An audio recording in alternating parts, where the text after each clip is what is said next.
Hi and welcome to Stories and Stuff. Have you ever nagged your grown-up for a pet? Have you ever begged for a puppy or pleaded for a kitten? Well, today's story is called Wanted, the Perfect Pet.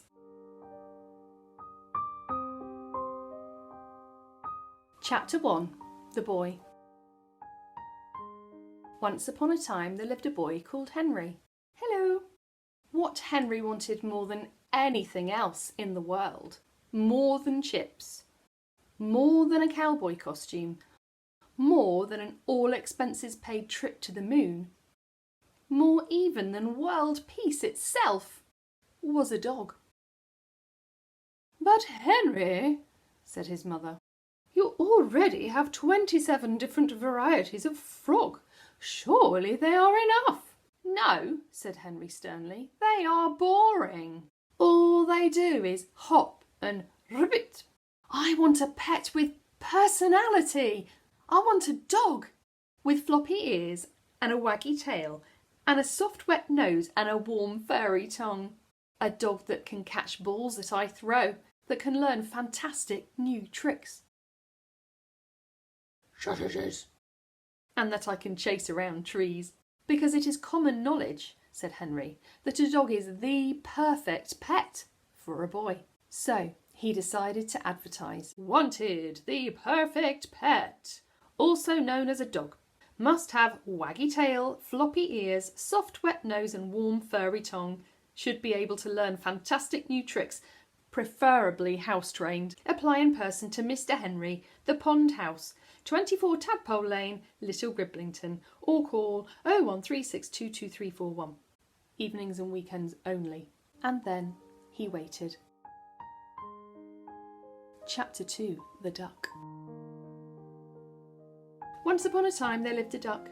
He didn't have a name. He lived all alone, far, far away, at the top of a cold and windy hill. Nobody ever wrote. Nobody ever called. Nobody ever emailed. He went to the movies and played ping pong and watched the sun rise, the sun float about somewhere in the middle, and the sun set, all by himself, every single day. It wasn't much fun.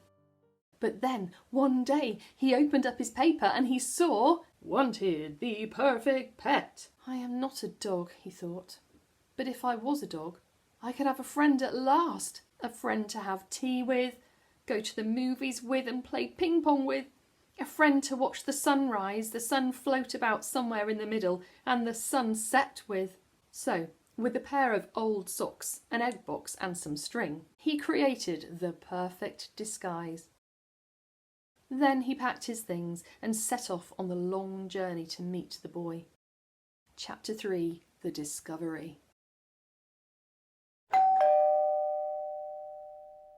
"A dog!" yelled Henry. "Woof!" said the duck. Henry had never been so excited. The duck had never been happier. However, Henry's dog wasn't very good at catching balls. He wasn't very good at learning new tricks.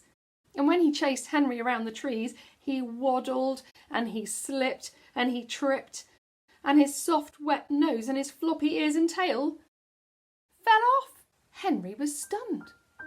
The duck slowly stood up. A single fat tear rolled down his beak and plopped on the ground in front of him. "I am sorry, I am not a dog," admitted the duck. "I am just a duck. I do not have floppy ears or a waggy tail or a soft wet nose or even a warm furry tongue," he said sadly. "Oh," said Henry disappointedly. "No, you don't." Henry thought for a moment. Then he picked up the duck and carried him home. He gave the duck a nice hot bath and a cup of tea. He took down his enormous book of incredibly interesting things. He looked under D. And he made a list, which he showed to the duck. Duck skills. Number 1. Can dive underwater, can hold breath, swim and float on water. Fun in bath, at beach and useful for hunting for sunken treasure, fishing and fetching things I dropped in swimming pool. Number 2. Can fly. Could put on aeronautical show to earn extra pocket money. Also, good skills for getting kites and frisbees and other items out of trees and next door's garden, and for drawing maps and spying on people. 3. This particular duck, very good at disguises, equals very clever. 4. Nest building skills excellent for building forts and camps and tree houses and so on. 5. Spare feathers can be used to build Indian headdresses and to tickle little sister with. 6. This duck can talk. It's rare, but not unheard of. Also, won't shed fur, get dog breath, need walking or house training, won't eat homework, chew shoes or furniture, and won't pee on the carpet. So you might not be a dog, said Henry happily, but you are certainly not just a duck. In fact, you might just be the perfect pet just for me. I think I'll call you Spot, smiled Henry.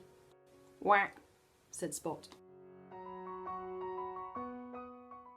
What a lovely, happy ending. What would you rather have, a duck or a dog?